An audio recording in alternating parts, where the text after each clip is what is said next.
ম্যাচের শেষের দিকে লড়াই জমিয়ে তুলেও শেষ পর্যন্ত জিততে পারল না ব্রাজিল। উরুগুয়ের বিপক্ষে ম্যাচটিতেও জয়হীন থাকল সেলেসাওরা।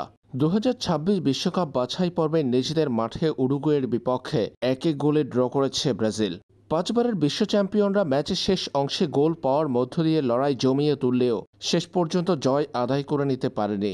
ফিফার গত উইন্ডোতে 2টা ম্যাচে জিতলেও এই উইন্ডোতে জয়হীন থাকতে হলো 5 বারের বিশ্ব চ্যাম্পিয়নদের।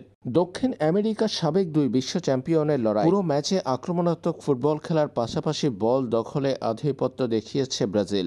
উরুগুয়ের বিপক্ষে ম্যাচের 62% বল দখলে রেখে 18 শট নেওয়া সেলেসাওরা প্রথমার্ধে পায়নি কোনো গোলের দেখা। ভিনিসিয়াস জুনিয়র, রাফিনহা, সেভিনহোদের সুযোগ নষ্টের ভিড়ে প্রথমার্ধে গোল আদায় করে নিতে পারেনি ব্রাজিল।